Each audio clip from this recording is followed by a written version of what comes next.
adalah gerakan buruh itu sendiri, berhentikan produksi mogok. Kemudian kekuatan modal itu sangat kuat. Perjuangan buruh berhadapan dengan situasi yang sangat sulit. Ditambah lagi dengan karakter pemerintahan kita yang semakin militeristik. Bawa semangat anti militerisme ke May Day karena penguatan militer itu kalau kita nggak peka kita nggak akan sadar. Bukan hanya sekedar nominal upah yang diperjuangkan, tapi ini adalah tentang kerja yang bermartabat. Yes. Halo teman-teman, hari ini kita akan diskusi yang sangat menarik bersama kami. Ada Kalinda, Koordinator Pelangi Mahardika, sekaligus buruh di PT Amos Indah Indonesia KBN Cakung, dan bersama Ika, Ketua Nasional Perempuan Mahardika, dan aku Sarah, Koordinator Perempuan Mahardika Jakarta. Nah, hari ini kita akan ngomongin apa? Kita akan ngomongin menuju May Day. Ada hari perlawanan buruh di 1 Mei. Dan ini menarik. Kenapa? Karena di tanggal 1 Mei kita bakal ngapain, Kak? Tanggal 1 Mei? Bakal aksi dong yang pasti. Aksi. Gitu. Bakal aksi. Dan Aku juga aksi dong di dalam pabrik Amos, PT Amos Indonesia. Oke, kamu bakal jaga pabrik? Yes. Tetap di pabrik? Yes. Aksi di Oke, pabrik. Aksi di pabrik. Ya. Oke. Dan selain aksi, kita bakal ngapain lagi? Yang pasti kita nggak bakal ketemu Prabowo sih. Betul. Iya. Pasti. Pasti itu. Sebenarnya juga yang menarik selain karena kita mau merayakan May Day, tapi juga karena kita berangkat May Day dan aksi dan tetap jaga pabrik karena kita juga punya keresahan dan kita punya situasi yang membuat kita mau bergerak gitu ya. Dan situasi ini mungkin itu yang akan banyak kita bicarakan ya, dan mungkin juga relate sebenarnya bagi banyak teman-teman yang mendengarkan ini. Pemerintah sekarang itu kan sering banget ya, bahkan Presiden Prabowo sendiri mengklaim gitu bahwa sudah memberikan hak-hak buruh nih, atau sudah melakukan kayak ada citra yang mau ditampilkan bahwa rezim Prabowo hari ini itu sudah secara serius gitu memberikan solusi atas persoalan yang dihadapi oleh buruh gitu. Nah, itulah kenapa di dalam proses media ini kita penting nih mengangkat betul gitu dan juga memberikan perspektif dan juga bakal diskusi. Kita bakal menguji gitu ya, apakah pernyataan-pernyataan yang disampaikan atau apakah citra yang mau ditampilkan oleh pemerintahan Prabowo kali ini itu sudah betul gitu. Nah, ada yang menarik teman-teman Selio, sebuah organisasi yang dia berfokus pada penelitian gitu ya, itu kayaknya baru 2 minggu yang lalu deh, itu memunculkan sebuah laporan, namanya laporan ketimpangan tahun 2026. Jadi mereka rutin tuh bikin laporan, dan di dalam hasilnya nih tahun 2026 itu ada temuan-temuan yang sangat menarik. Satu yang dapat banget di aku ya, temuan itu bilang kalau 50 orang terkaya di Indonesia itu kekayaannya menyamai 55 juta orang di Indonesia. Gitu, bayangkan seberapa kaya tuh, gitu kan ya. Dan di dalam penelitian itu juga banyak data-data yang menarik. Nih sebagai Gen Z nih ya, katanya tuh kalau kamu seorang Gen Z, maka setidaknya kamu butuh 104 tahun untuk menyamai kekayaannya wakil presiden kamu itu siapa namanya? Gibran Rakabuming. Kerja terus tuh 104 tahun. 104 tahun Okay. gitu. Nah, ini terus juga yang menarik adalah ini nih. Kalau sebagai buruh nih, Lin, katanya penelitian itu bilang kalau kamu butuh 2 abad untuk menyamai kekayaannya Presiden Prabowo gitu. Nah, jadi kebayang gimana tuh? kalau ngomongin soal tadi itu tuh menyambung ya, karena hasil penelitian tadi tuh kayaknya sesuai dengan fakta yang kami rasakan sebagai buruh ya, terutama sebagai buruh perempuan gitu, yang kita sama-sama tahu ya, menjadi buruh perempuan itu tidak mudah, apalagi menjadi buruh LBQ yang seperti saya dan kawan-kawan Pelangi Mahardika ya tentunya gitu. Nah, kalau ngelihat tadi faktanya bagaimana buruh harus bekerja 104 tahun. 104 tahun gitu ya kan, baru bisa menyamai tadi yang kekayaan orang-orang tadi ya, wakil presiden tadi gitu. Ya Kenapa bisa bilang begitu? Itu kan sesuai banget dengan hukum-hukum ketenagakerjaan yang ada di Indonesia sekarang ya, gitu. Bagaimana hukum-hukum Indonesia itu hanya formalitas. Kenapa bisa dibilang formalitas? Itu tidak bisa ada dampaknya terhadap buruh-buruh, terutama buruh perempuan LGBTQ gitu. Karena apa?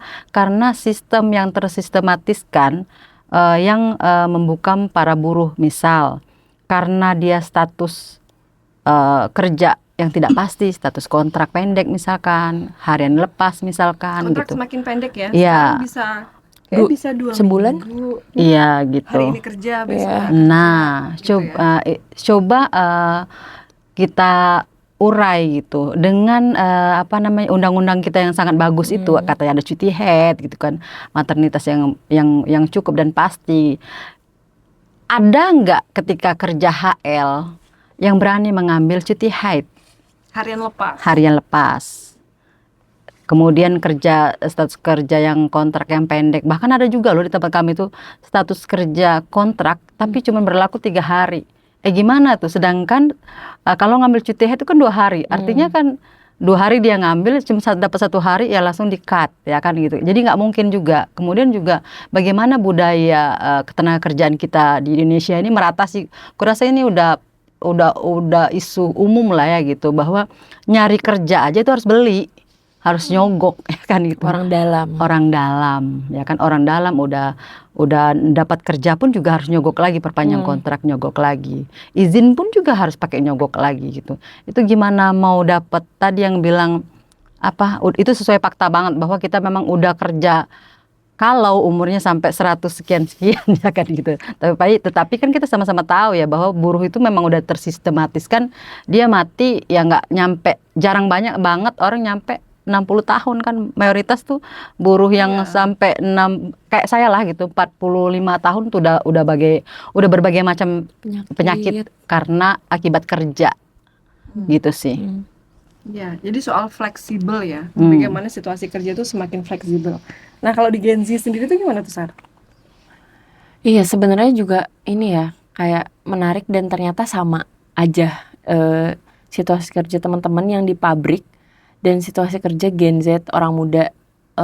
Karena kemarin tuh juga abis diskusi ya sama banyak teman-temanku di Perempuan Merdeka Jakarta, dan kita nemu satu artikel kalau ada klaim dari pemerintah, klaim lagi tentang angka pengangguran itu udah turun 8%. Tapi ternyata penurunan itu dipengaruhi sama ada satu program yang mereka sangat suka, yang sedang gencar-gencarnya dilakukan, namanya Magang Nasional, Magang Hub. Dan Magang Hub itu maksimal memang 6 bulan, khusus fresh graduate, yang memang semangatnya adalah menuntaskan angka pengangguran gitu untuk orang-orang yang baru lulus kuliah. Tapi sebenarnya kenyataannya, kemarin juga banyak cerita sama temanku, gelombang pertama Magang Hub, Magang Nasional programnya Kemenaker ini baru selesai ya di bulan April lalu. Dan setelah selesai, ya udah nggak ada kelanjutan, nggak ada kepastian untuk dapat kerja, atau statusnya kemudian bukan menjadi buruh magang, tapi buruh kontrak yang direkrut sama perusahaan tuh nggak ada sama sekali. Malahan ditawarin lagi untuk magang reguler tapi dengan gaji 1-2 juta setiap bulannya. Jakarta. Padahal kalau di magang nasional UMP kan ya. Tapi ditawarin lagi untuk magang reguler 2 juta, 1 juta. Setelah selesai 6 bulan itu. Dan yang terima banyak, hampir semua. Kalau ditawarin ya pasti akan diterima. Karena memang situasinya hari ini teman-teman juga mungkin banyak yang relate bahwa susah banget untuk cari kerja. Jadi ya lumayan, 1-2 juta itu lumayan untuk hidup, walaupun jauh dari kata layak dan cukup ya sebenarnya. Itu juga yang menarik ya, karena ternyata sama. Terus juga yang lagi ngetren itu juga tentang teman-teman yang kerja sebagai di sektor digital.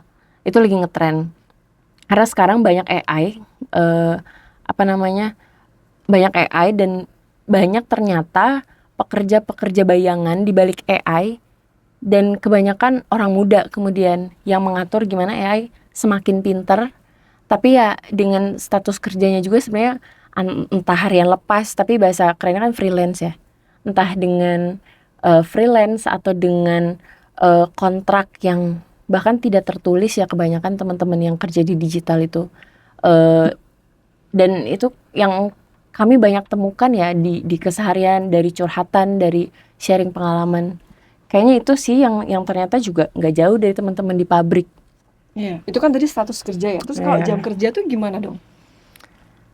Sama sih. Kalau di ini berkaitan Bos. juga ya dari maksudnya bukan hanya tempat gue kerja tapi hampir keseluruhan, karena ini kan kami tuh rajin melakukan diskusi-diskusi sama buruh gitu, buruh pabrik ini, buruh pabrik ini, bahkan bukan hanya di Jakarta tetapi sampai ke Sukabumi ya kan. Yang kita sama-sama tahu, kita punya anggota perempuan Mardika di sana gitu. Diskusi tentang jam kerja itu mayoritas sama. Kenapa tadi? Karena ketakutan buruh-buruh perempuan ini akan kehilangan pekerjaan, sehingga jam kerja yang harusnya 8 jam kerja didapat karena mereka bekerja berbasiskan target tinggi, mereka lebih memilih menambah jam kerja dengan sukarela gitu. Bahkan misalkan dari jam 7 sampai jam 4 seharusnya, tetapi dia lebih memilih sampai jam 7 malam, bahkan hari Sabtu masuk, itu nggak apa-apa, nggak berupah. Yang penting aku tetap bekerja dengan tetap bekerja, intinya menerima upah. Nah, apalagi teman-teman yang yang punya ekspresi karena dia tomboy ya kan. Karena kan memang mayoritas anggota kita di buruh dia adalah pekerja LBQ gitu. Bagaimana teman-teman itu di tempat kerja didiskriminasi sedemikian mungkin ketika dia ingin berekspresi secara tubuhnya gitu, itu tidak mungkin, karena memang perusahaan membatasi dengan kamu kalau mau kerja di sini nggak bisa perempuan seperti laki-laki gitu, berambut pendek dan lain-lain. Jadi kalaupun kamu mau bekerja ya harus pakai kerudungan dan lain-lain kayak gitu. Ketika kamu memaksakan ya artinya kamu secara tenaga harus lebih berat gitu. Itu malah jadi celah ya. Nah, jadi ya, modus untuk menambah jam kerja itu iya ya. betul, gitu sih.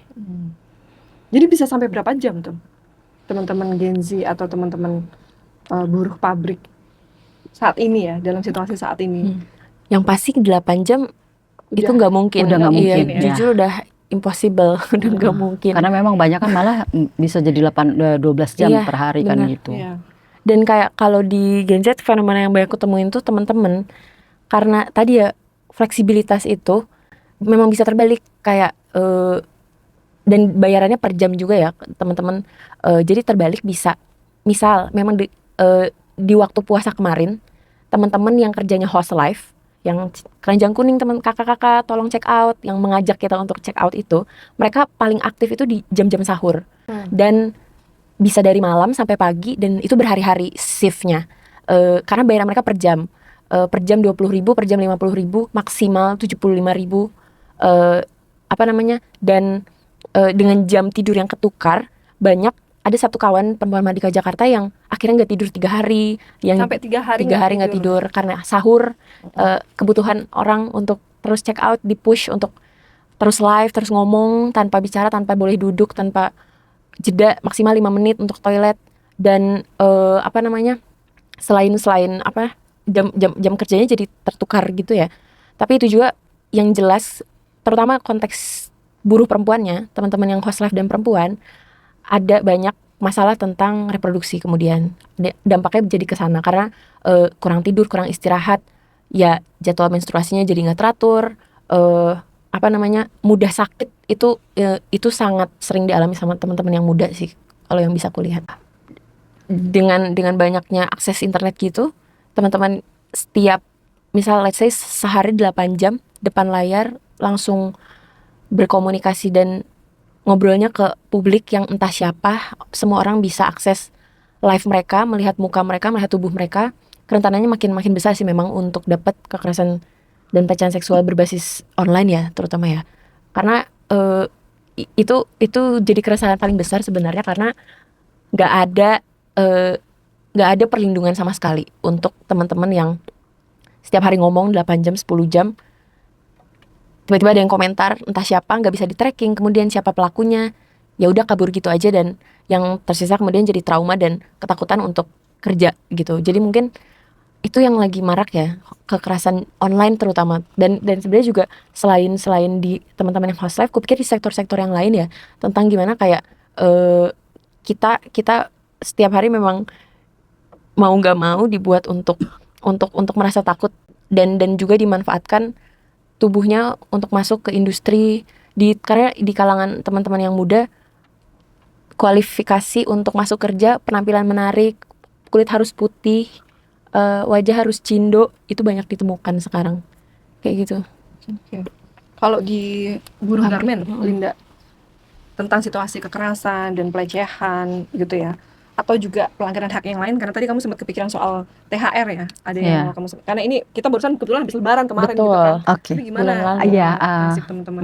Jadi itu sangat berkaitan gitu kan, bagaimana kita dibungkam secara suara, kebebasan untuk kita bersuara, kebebasan untuk berorganisasi, perusahaan dengan berbagai cara macam gitu, agar kita berhenti bersuara gitu. Contohnya aku sekarang nih masih kerja di dalam PT Amos ya, yang masa kerjaku tuh sangat panjang gitu, 26 tahun, bayangin Sar, mungkin juga masih tuaan masa kerjaku ya daripada kamu gitu.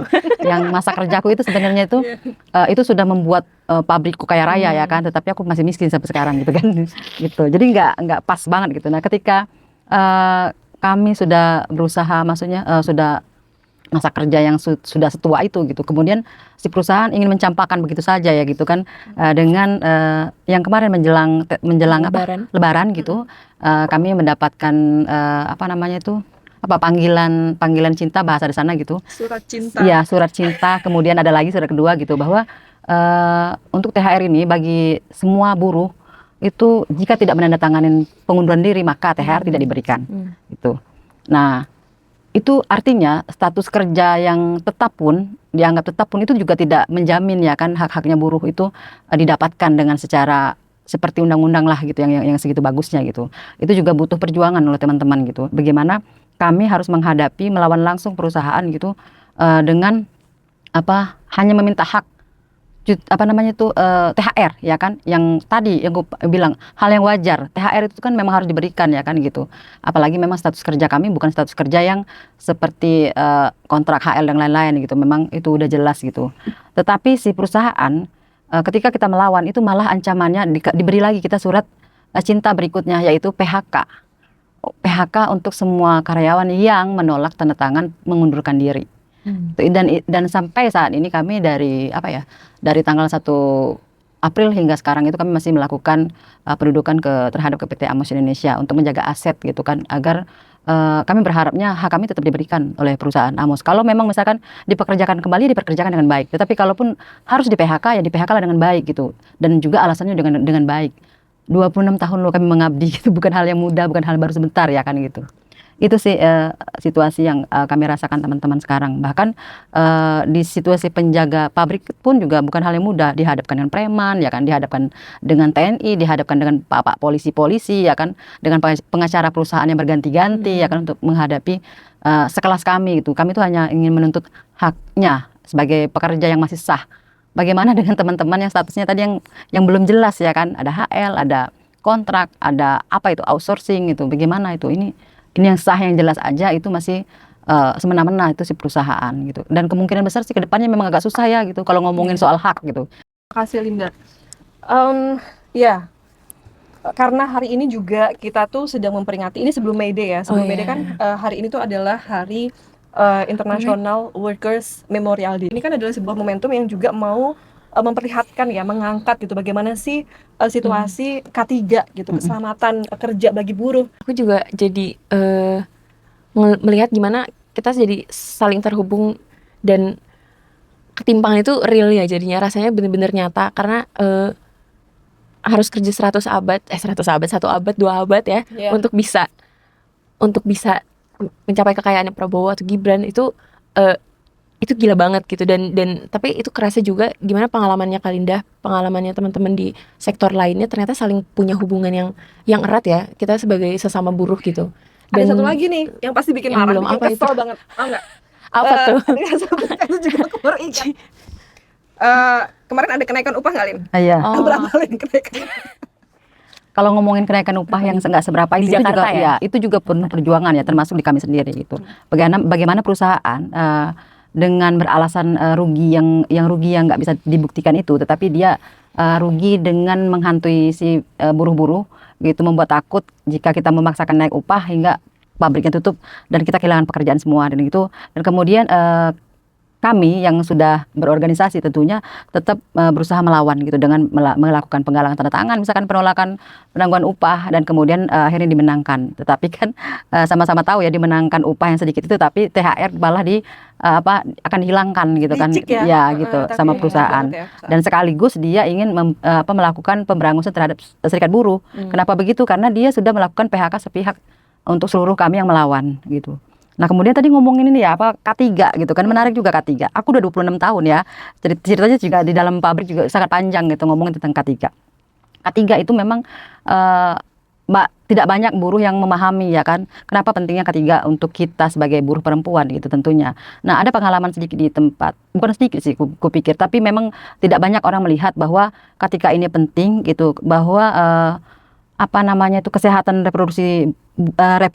reproduksi buruh perempuan itu juga penting. Ada kaitannya juga dengan K3 yang tidak dijalankan oleh perusahaan atau diabaikan lah gitu. Contohnya gimana? Contohnya itu kayak seperti limbah udara yang kayak dari benang-benang halus ya, karena tidak adanya ventilasi udara yang bagus, yang baik, sehingga itu terhirup oleh kita setiap hari yang kan, dan dampaknya juga aku juga pernah dengar deh kalau nggak salah ada penelitian bahwa banyak yang mengalami kanker tumor itu adalah buruh-buruh garmen, dan itu memang fakta di tempat kami gitu. Tempat kami, aku sendiri pun juga mengalami 3 kali operasi karena tumor, mengalami penebalan dinding rahim sampai 3 kali dikuret gitu kan, dan banyak lagi teman-teman yang mengalami kista atau sehingga kanker rahim gitu, dan meninggal gitu karena mereka takut untuk izin melakukan berobat ya kan, dan dibiarkan akhirnya parah dan mati gitu. Dan itu dianggapnya ya sudah, itu sakit biasa, emang udah ajalmu, padahal itu kan ajalnya itu karena kerja kan, karena penyakit karena kerja, dan itu tidak disadari oleh teman-teman gitu.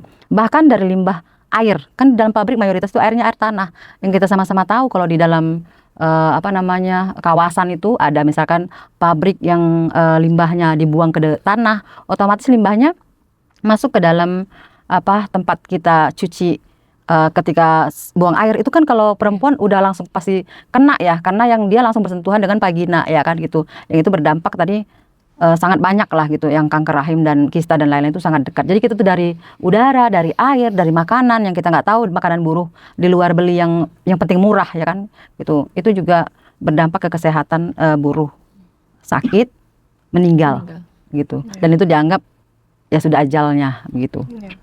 Tidak ada tanggung jawab. Tidak ada tanggung jawab untuk gitu. memperbaiki situasi tersebut.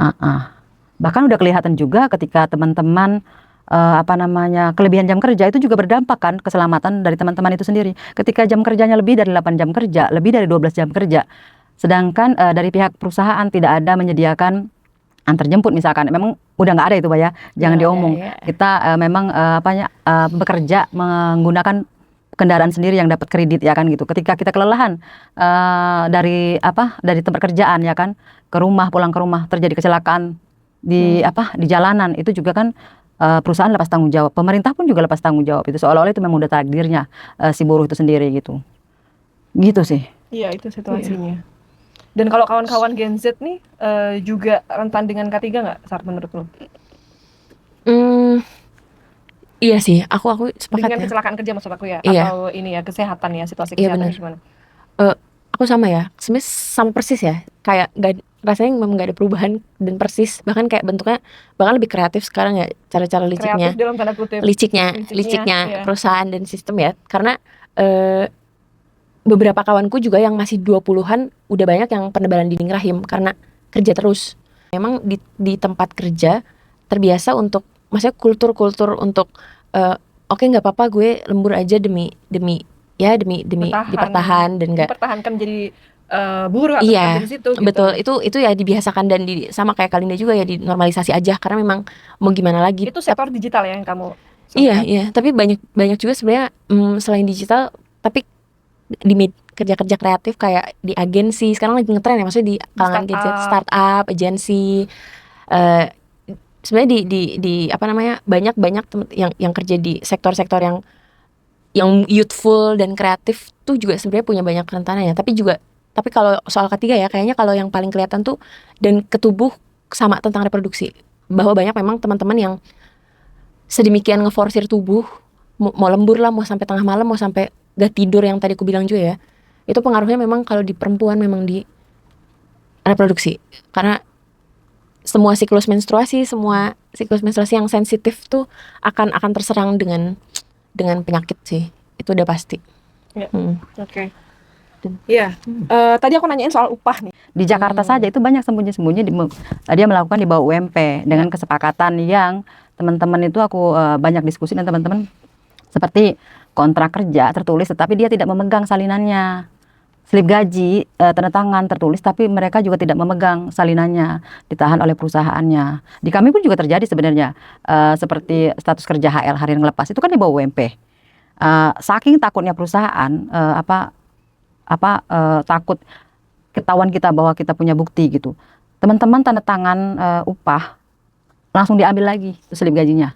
Jadi si buruh ini nggak pegang salinannya sama sekali gitu. Dan si buruh saking takutnya kehilangan pekerjaan dan iya aja gitu sehingga dia hanya bisa berkeluh kesah tanpa ada bukti gitu jika hal ini mau diproses hukum kan gitu. Dan memang sangat sulit sih kalau ngomongin proses hukum. Kalau ngomongin proses hukum tuh pengen stres, pengen ketawa, pengen nangis, pengen apapun campur aja. Belum tentu. Walaupun berhasil memang nggak akan ada tindakannya. Contohnya di kita sendiri ya kan gitu.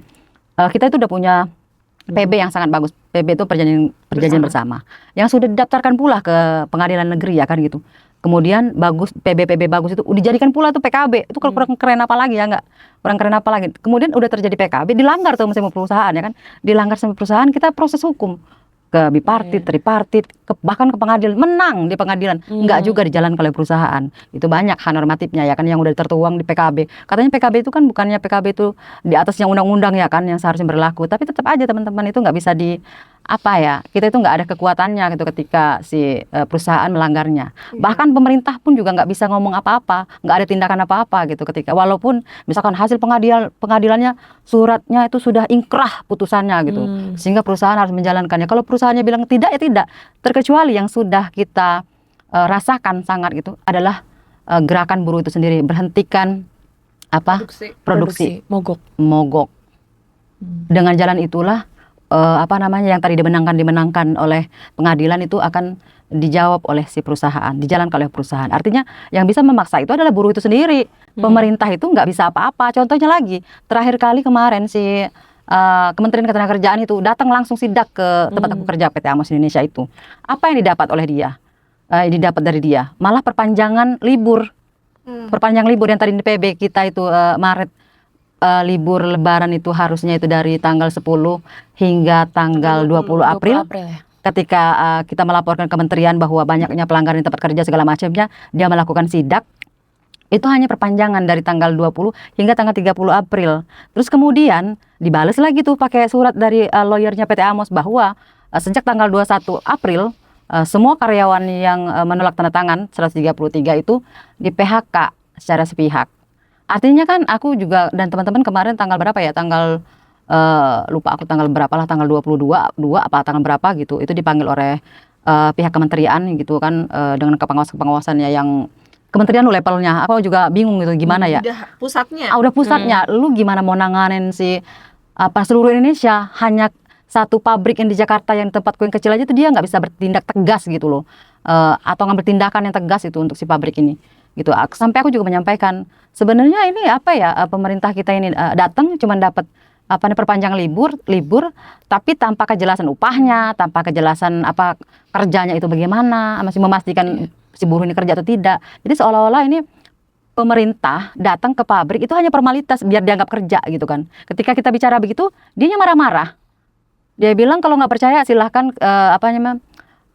lanjutkan ke PHI dan lain-lain. Artinya kan dia memang lepas tanggung jawab gitu. Memang memang satu-satunya memang itu adanya gerakan di buruh itu sendiri. Dan tadi kita kenapa buruh itu lemah? Tadi kita sudah tersistematiskan oleh sistem yang dibuat oleh negara kita sendiri gitu kan. Di undang-undang ketenagakerjaan kita memang dibuat sedemikian mungkin nggak ada kepastian kerja. di Dan dalam Undang-Undang situ, di Cipta Undang-Undang Kerja. Cipta Kerja itu nggak ada kepastian kerja. Itulah yang membuat kita kehilangan semua hak-hak kita yang sudah tertulis di dalam undang-undang. Jadi jangan ngomonglah bahwa semua buruh Indonesia ini sudah sejahtera, cuti haid itu bagus dan lain-lain. Coba tanya, tidak ada buruh perempuan yang berani ngambil cuti haid. Bahkan juga mungkin nggak tahu apa itu cuti haid. Iya. Kan gitu. Nah, sekarang adalah Presiden Prabowo nih di Mede gitu ya. Udah keluar-keluar nih dari diskusi itu kita tahu ya bahwa bagaimana sekarang tuh situasi sulitnya cari kerja, sulitnya dapat upah gitu ya.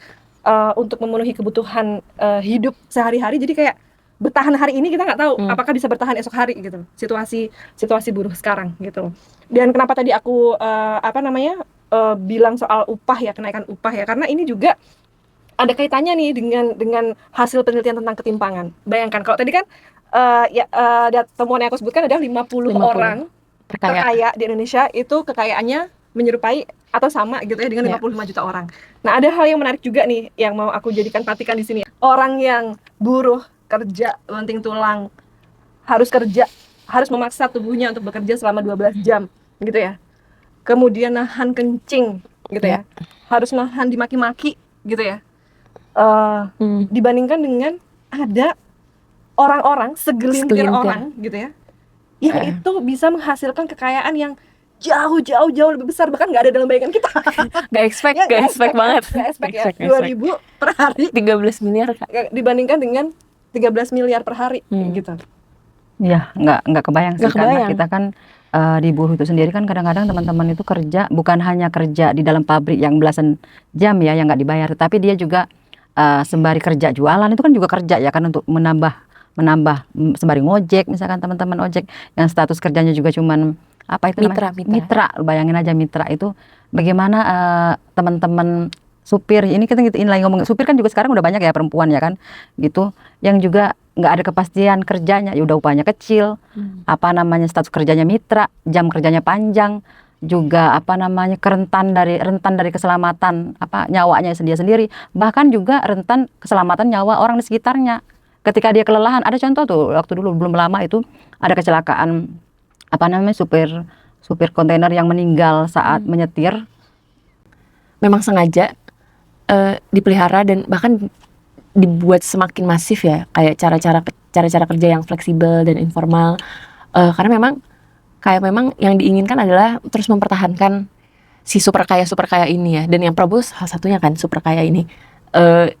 Jadi memang kayak untuk melihat kalau sistem ini tuh tidak jauh dari kehidupan kita sebagai, misalnya aku sebagai perempuan dan sebagai buruh orang muda, itu tidak jauh, karena memang kayak apa yang dilakukan, apa penderitaan yang kita alami sekarang itu ya akibat memang sistem yang terus dipelihara dan dilanggengkan, yang memang ingin mempertahankan si super kaya ini, crazy rich Indonesian ini, bukan Indonesian kan, gitu orang Indonesia kan ini. Bahkan termasuk beberapa dari mereka adalah orang terkaya di seluruh dunia loh. Jadi masuk rankingnya lebih up ya. Tapi itu crazy rich Indonesian ini tetap bisa terus punya bisnis yang besar dan terus punya jabatan-jabatan. Kupikir ini memang kayak cara mereka untuk melanggengkan kekuasaan mereka sih. Iya. Dan aku pikir itu sebenarnya juga mungkin jelas juga ya kita rasakan ya. Iya. Bagaimana kemudian sistem ini tuh memungkinkan gitu ya, ada segelintir orang gitu ya.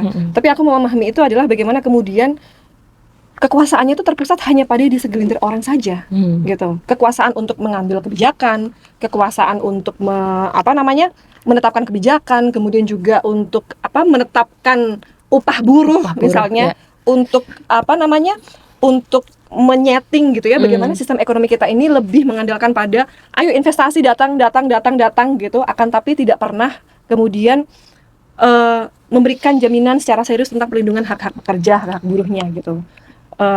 Jadi aku pikir kita perlu mempersoalkan itu gitu, dan ini kelihatan banget dalam rezim pemerintahan Prabowo menurut aku ya, karena kita lihat sendiri sebenarnya dalam 1,5 tahun ya pemerintahan Prabowo ini ini bukan hanya bicara soal kebijakan ya, tapi ini bicara bagaimana kekuasaan memang jadi terpusat gitu. Ya. Banyak sekali kebijakan-kebijakan pemerintahan Prabowo itu kan yang sangat sentralis ya bahasanya. Kalau ngomongin soal tadi Marsina dulu dibunuh ya kan gitu, terus secara brutal. Sebenarnya sih nggak ada bedanya sih, cuman beda bentuknya doang gitu. Kalau dulu dibunuh secara brutal orangnya, tapi sekarang dia menggunakan dengan sistemnya tadi kan, sistem yang secara sistematis gitu, dia membunuh atau memutus semua hak-hak kerja yang ada di undang-undang, juga sistematis yang juga membungkam, mematikan suara-suara buruh. Contohnya yang dilakukan PT Amos Indonesia sekarang, bagaimana buruh bersuara diputuskan dengan surat pemutusan hubungan kerja, ya kan gitu. Artinya itu kan sama halnya kita juga dimatikan secara sistem oleh rezim sekarang gitu. Itu sih. Ya. Kalau kamu sendiri Ya. ngeliatnya gimana, Kak? Kalau aku juga ini ya, untuk membayangkan bahkan kemarin mengakui Marsina sebagai pahlawan aja itu hal yang aneh gitu bagiku ya, dan kayak dan itu karena kita juga sama-sama tahu ya bahwa kayak gimana Marsina dengan brutal, dan itu banyak sangkut pautnya dengan kekuasaan yang militeristik, dan kayak dan ketika ditarik ke konteks ini jadi sulit untuk membayangkan perubahan, atau kayak membayangkan apalah janji-janji bahwa outsourcing akan dihapus, bahwa akan banyak lapangan pekerjaan 19 juta. Itu jadi sulit gitu, karena bahkan ketika tadi ya bersuara aja sudah dibungkam. Dan maksudnya itu juga selain Marsina, di 1 tahun terakhir orang muda yang butuh kerja, yang desperate buat nyari kerjaan karena sekarang susah banget nyari kerja aja, di penjara gitu. Jadi sulit banget bagiku ya, kayak sebagai orang muda gitu, untuk membayangkan juga kayak emang janji-janjinya akan benar-benar ditepati, dan kayak ketika kita menagihnya pun dituduhnya antek asing. Dananya dari mana Kalinda kamu bisa bergerak dan membela menuntut keadilan? Dananya dari mana? Dari asing. Kamu harusnya kita bilang kayak gitu ya, karena dituduh didanai dan punya kepentingan asing tuh, itu aja maksudnya udah makar dan mengadu domba ke perdamaian gitu. Itu tuh udah sangat sulit gitu mengimajinasikannya jadinya sekarang. Ya, dan tidak pernah ada pengusutan tuntas kasus Marsina. Iya. Gitu ya. Keterlibatan, tidak pernah diungkap bagaimana keterlibatan tentara dalam pembunuhan aktivis buruh perempuan Marsina. Mungkin juga salah satu bukti pembungkaman kasus Marsina ditutupnya dengan menjadikan Marsina sebagai pahlawan buruh. Artinya pengusutan tuntas untuk kasusnya secara otomatis hilang karena udah dijadikan pahlawan buruh. Mungkin nggak sih begitu? Kita lihat saja. Tapi sebenarnya iya, kayak kalau tidak diusut tuntas kasusnya, terus buat artinya buat apa Marsina jadi pahlawan gitu ya? Karena yang penting adalah pengusutan tuntas. Ya, jadi kita bisa melihat benang merahnya siapa sebenarnya pelakunya, begitu kan? Iya. Bagaimana kita mengungkapkan perasaan kita ya? Kayak ngeri-ngeri sedap. Sedap. Iya, karena situasinya itu, kalau dari cerita yang tadi udah kita obrolin bareng ya, kayaknya situasinya untuk bisa lebih baik tuh sangat sulit ke depan gitu ya. Karena sebenarnya sistem politik, kemudian juga arah dari ekonomi yang itu ada di negara kita gitu ya, itu tidak sama sekali berpihak untuk pemenuhan hak-hak buruh gitu. Dan kalau kita bicara tentang situasi perempuan ya, atau dari perspektif perempuan, bukan hal yang tiba-tiba ya. Kenapa ketika tadi bicara soal sektor pekerja digital dengan situasi kerja yang seperti itu, atau situasi buruh garmen dengan kondisi yang seperti itu gitu ya, atau situasi di perkebunan sawit di mana masih banyak sekali pelanggaran hak, atau di sektor-sektor yang saat ini menjadi fokus konsentrasi program pemerintah ya, kayak di wilayah industri ekstraktif itu banyak sekali perempuan gitu. Belum lagi kita bicara soal buruh migran gitu ya, situasi pekerja rumah tangga yang juga sangat rentan dengan kekerasan yang sampai sekarang tuh masih ada pengurungan gitu ya, yang dialami oleh teman-teman pekerja rumah tangga. Itu kalau kita lihat secara gender itu adalah perempuan. Itu kita perlu menyoal ini teman-teman. Bagaimana kemudian kita mengangkat gitu ya, bahwa sistem yang membenarkan kekuasaan ada pada segelintir orang ini itu juga melanggengkan penundukan dan kontrol terhadap tubuh perempuan. Ini juga yang paling penting dan mungkin masih jarang dilihat. Nah, itu menjadi strategi yang sangat penting. Karena kan kalau tadi kamu bilang soal kekuasaan yang militeristik, ini kayak mirip nih zamannya ketika buruh Marsina dengan buruhnya Linda sekarang gitu ya, gitu. Dan bagaimana kekuasaan yang militeristik ini dia punya kepentingan untuk mengontrol dan menundukkan tubuh perempuan gitu, yang bisa digunakan sebagai ketika buruh agar apa namanya bisa diupah murah ya, itu kan dia harus ditundukkan dulu ya. Dan iya, dan bagaimana peran-peran tradisional itu dilanggengkan gitu, peran bahwa apa namanya laki-laki adalah kepala keluarga, perempuan adalah bukan pencari nafkah utama kayak gitu kan. Dia bukan hanya terkait dengan cerminannya di pajak ya, tapi itu sebuah misalnya sistem yang memang dipaksakan gitu untuk menjadi apa namanya norma sosial yang sangat kuat gitu. Dan itu ada kaitannya dengan bagaimana menjaga ya agar kekayaan itu tetap ada pada segelintir orang tersebut. Tahun lalu ya sebenarnya, di tahun lalu ada narasi bahwa sebenarnya udah ada janji-janji Prabowo yang ditepati. Salah satunya setelah 22 tahun akhirnya Undang-Undang Perlindungan Pekerja Rumah Tangga disahkan. Nah itu. Dan Marsinah menjadi pahlawan. Menurut kamu Kak, gimana tuh dengan penepatan janjinya Prabowo?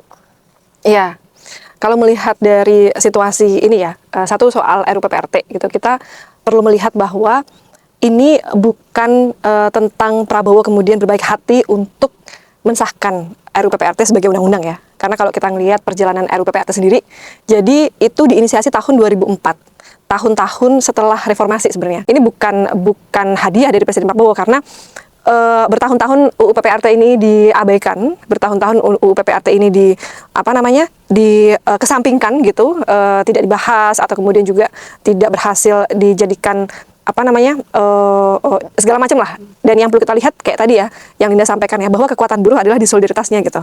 Kekuatan buruh adalah di kesulitannya, dan itu kita lihat perempuan Mahardika juga banyak terlibat ya dalam advokasi dan juga kampanye pengesahan RUU PPRT gitu. Kita melihat gimana kemudian teman-teman pekerja rumah tangga ini kompak banget ya nggak sih? Ya, betul. Dari aksi rantai diri di depan DPR, kemudian aksi tenda untuk Mbak Puan, kemudian dari aksi serbet raksasa, kemudian dari aksi puasa, itu dijalankan. Kayaknya nggak ada aksi yang nggak dijalankan gitu. Metode aksi yang nggak dijalankan oleh pekerja rumah tangga itu sendiri untuk mendesakkan RUU PPRT menjadi undang-undang. Jadi Presiden Prabowo mengambil momentum ini justru kalau aku lihat gitu ya, untuk menaikkan popularitasnya gitu dengan bilang bahwa di masa pemerintahannya dia berhasil mengesahkan RUU PPRT. Ya, terkait dengan Marsinah emang udah ditahu ya bahwa Presiden Prabowo berencana mengunjungi makam Marsinah, kemudian membuat sebuah museum Marsinah ya. Tapi dari dari posisi perempuan Mahardika sebenarnya yang utama ya, kayak tadi disampaikan Linda juga, Sarah juga, bahwa yang utama adalah penuntasan kasusnya gitu. Karena ketika tidak ada penuntasan kasus terhadap Marsinah, kasus penyiksaan yang dialami oleh Marsinah, kemudian perkosaan yang dialami oleh Marsinah, kasus penculikan yang dialami oleh Marsinah, maka potensi keberulangannya itu pasti akan selalu ada gitu. Dan kalau kita lihat di 1,5 tahun pemerintahan Presiden Prabowo ini, sebenarnya terlihat sekali bagaimana kemudian pemerintahannya itu ditopang oleh kekuatan militer. Yang dilakukan oleh Presiden Prabowo ya selama masa menjabat, itu kita bisa melihat bagaimana penambahan komando-komando teritorial TNI itu semakin banyak. Bahkan itu direncanakan sampai tahun 2029. Jadi menurut data nih, ada sebanyak 514 batalion teritorial pembangunan yang ditarget oleh Presiden Prabowo sampai 2029 nanti. Jadi bertahap tuh. Tahun ini 100, tahun depan 150 kayak gitu. Iya, itu komando-komando teritorial gitu. Titik-titik unit-unit militer gitu. Termasuk juga adalah batalion-batalion infanteri yang itu bukan hanya bicara soal militer, tapi juga masuk ke berbagai ranah gitu. Yang itu sebenarnya rakyat yang mengerjakan. Jadi ada di sektor pertanian, kemudian juga kehutanan, belum lagi kita bicara mungkin di perburuhan gitu ya. Itu banyak kemudian penguatan unit-unit militer di dalamnya. Jadi ini perlu dibaca nih. Ini perlu dibaca oleh buruh, oleh gerakan buruh gitu ya. Kan tadi kita udah tahu ya sama-sama bahwa sangat susah memperjuangkan hak buruh gitu. Nggak main-main perjuangannya. Untuk mendapatkan upah yang layak aja, dia harus melalui berbagai macam tahap perjuangan ya. Litigasinya udah oke, belum tentu itu bahkan kemudian ditaati gitu kan oleh pengadilan. Bahkan sampai pemerintahan pusat aja kadang nggak berani gitu menindak langsung pengusaha-pengusaha yang nakal gitu. Jadi bagaimana kemudian kekuatan modal itu sangat kuat. Perjuangan buruh berhadapan dengan situasi yang sangat sulit. Ditambah lagi dengan karakter pemerintahan kita yang semakin militaristik gitu ya. Selain penambahan fungsi dan struktur teritorial TNI, tentara gitu, ini juga bicara tentang ideologi militarisme itu sendiri gitu. Karena ini sebenarnya bukan hanya kayak penambahan struktur dan fungsi doang ya menurut aku, tapi kemudian ideologi militarisme yang dia mengedepankan kekerasan sebagai pendekatan utama untuk menangani konflik, termasuk ketika terjadi di pabrik misalnya, atau ketika ada pemogokan dan aksi-aksi buruh, ini bisa dihadapi dengan kekerasan. Dan itu terjadi nggak sih di Agustus kemarin? Agustus 2025, atau yang saat ini terjadi di Papua, operasi-operasi militer itu terus berlangsung. Dan itu penerjunan tentara itu banyak banget ya, semakin banyak gitu ketika masa pemerintahan Prabowo ini. gitu. Jadi itu yang perlu kita lihat gitu. Itu yang menurut aku juga penting kita bawa gitu ya. Kita lihat di tengah kita mau menuju Mei Day ini dan juga perjuangan hak buruh ini, karena ketika situasinya semakin tidak demokratis, ketika penggunaan kekerasan itu semakin kuat, ketika struktur TNI itu semakin luas gitu ya, maka bisa jadi kita nggak ada pemilu coy. Bablas gitu ya. Kayak baru kita jadi 32 tahun, panjang banget, susah banget kan, dan mengerikan banget menurut aku bagi perjuangan buruh gitu. Ketika kita kembali ke masa-masa seperti itu. Dan oleh karenanya ketika bicara soal Marsinah, ini bukan bicara soal dia jadi pahlawan gitu ya, ini bukan bicara soal dia dibikinkan museum, itu nggak akan ada maknanya kalau pengusutan kasusnya itu tidak dilakukan gitu.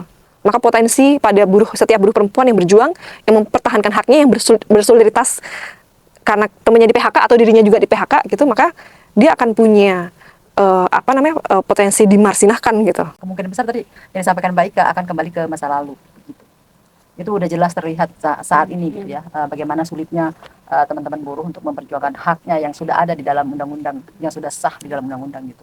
Sudah membayar mahal pun juga tidak diberikan, terkecuali tadi keberanian untuk kita sama buruh melakukan aksi, ya kan, melakukan mogok, penahanan produksi dan lain-lain. Tetapi kan itu bukan hal yang mudah juga. Bagaimana meyakinkan teman-teman yang mayoritas kita, apalagi buruh perempuan, yang sama-sama tahu beban gandanya lebih berat daripada buruh-buruh yang lain, ya kan. Kayak contohnya di tempat kami sendiri juga, bagaimana teman-teman ketika dia melakukan jaga pabrik, ada ancaman ceraikan, ada ancaman kekerasan yang terjadi.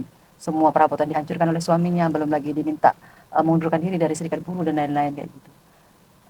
Bisa kebayang betapa beratnya gitu perjuangan buruh masa depan. Kalangan buruh yang Gen Z juga, hubungan antara militer dan identitas sebagai buruh itu juga kayak masih jauh gitu ya? Iya, rasanya ya kan? jauh. Tapi sebenarnya enggak gitu, karena kayak kamu bilang ya, karena ranah militer sekarang sangat diperluas dan sebenarnya jadi banyak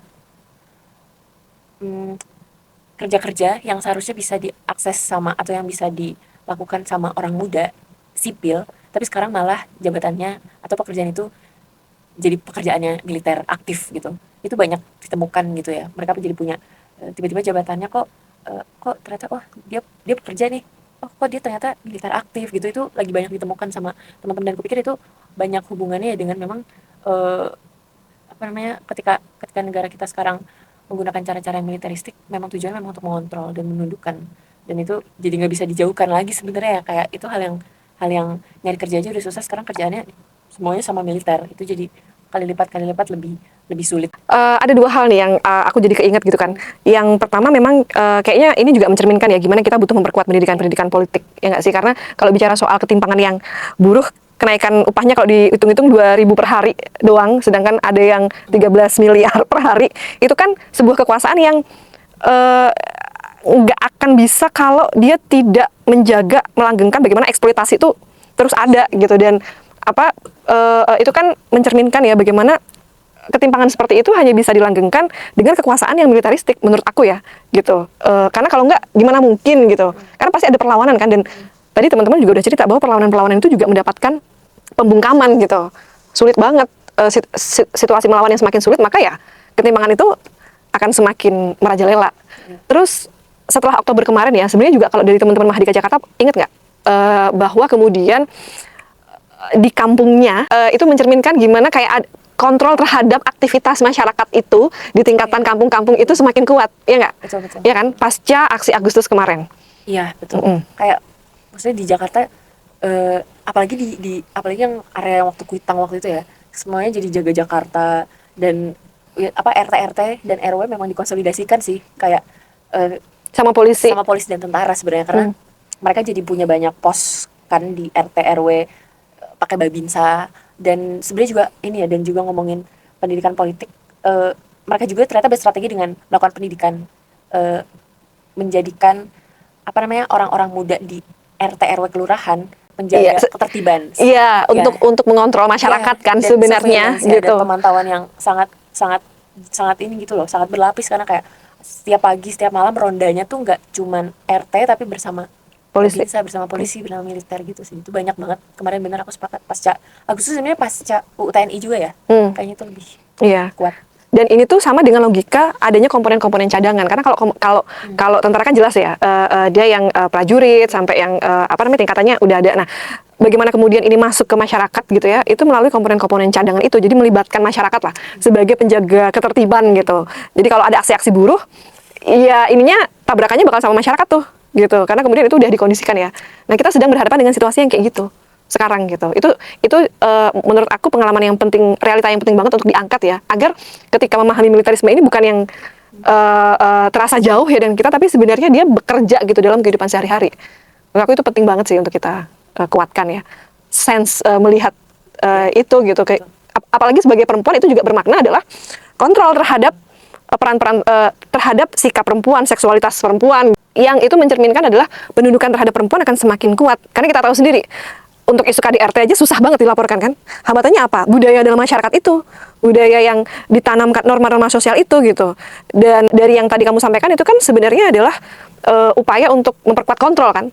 Dalam perspektif perempuan kita melihat ini juga adalah kontrol terhadap tubuh gitu yang akan semakin kuat gitu di dalam konteks negara yang semakin militaristik. Nah, itu kepentingan kita sebagai buruh perempuan untuk melawan militarisme sebenarnya.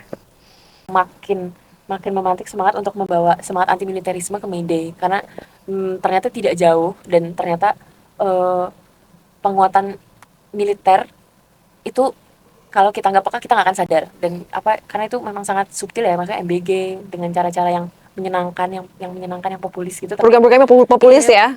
Itu akan sangat memenangkan banyak. Sembako tuh banyak banget ya, banyak cerita teman-teman yang sering banget dikasih sembako sama TNI gitu, dan itu jelas akan memenangkan hati banyak orang. Dan ketika kita tidak peka dan tidak menggaungkan semangat anti militerisme semakin luas dan masif, itu akan malah semakin kuat gitu ya militer, dan cara-cara mengontrol, memantau. Jadi ideologi yang diterima. Betul. Gitu.